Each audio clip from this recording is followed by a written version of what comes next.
અમદાવાદની રતનપોળ પાસે મૂર્તિમંત કોમ્પ્લેક્સમાં આગની ઘટના સામે આવી છે। મૂર્તિમંત કોમ્પ્લેક્સમાં મોબાઈલ માર્કેટ આવેલું છે। ફાયર બ્રિગેડના 2 જેટલા વાહનો અત્યારે ઘટના સ્થળે છે। આગ બુઝાવવાની કામગીરી હાથ ધરાઈ છે।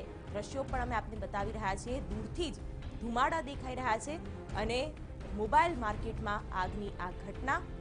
ફાયર બ્રિગેડની ટીમ અત્યારે ઘટના સ્થળે પહોંચી છે। રતનપોળ પાસે જે મૂર્તિમંત કોમ્પ્લેક્સ આવેલું છે ત્યાં આગ લાગી છે અને આ ગીચ વિસ્તાર છે એટલે આજુબાજુના વિસ્તારોમાં પણ આગ પ્રસરે નહીં તેની પૂરી તકેદારી રાખવામાં આવી રહી છે અને પ્રાથમિકતા આગ બુઝાવવાને આપવામાં આવી રહી છે।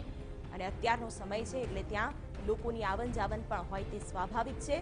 તેવામાં મૂર્તિમંત કોમ્પ્લેક્સમાં મોબાઈલ માર્કેટ આવેલું છે ત્યાં અત્યારે આગની ઘટના। TV9 પર આ એક્સક્લુઝિવ દ્રશ્યો જોઈ શકો છો।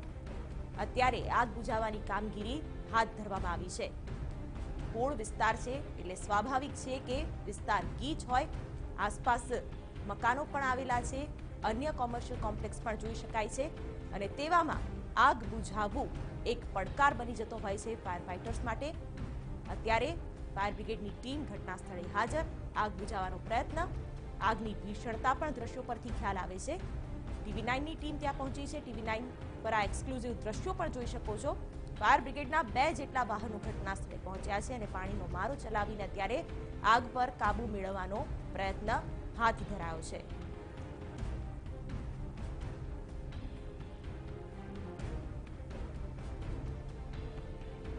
તો અમદાવાદની રતનપોળમાં આવેલું મૂર્તિમંત કોમ્પ્લેક્સ કે જ્યાં મોબાઈલ માર્કેટ પણ આવેલું છે। સ્વાભાવિક છે ઘણી બધી મોબાઈલની દુકાનો ત્યાં આવેલી છે, ત્યાં ગ્રાહકો હશે, જે દુકાનોના માલિક છે તે પણ ત્યાં હશે અને આ કોમ્પ્લેક્સમાં આગ લાગી છે તેના કારણે અત્યારે આગ બુઝાવવાના પ્રયત્નો હાથ ધરવામાં આવ્યા છે।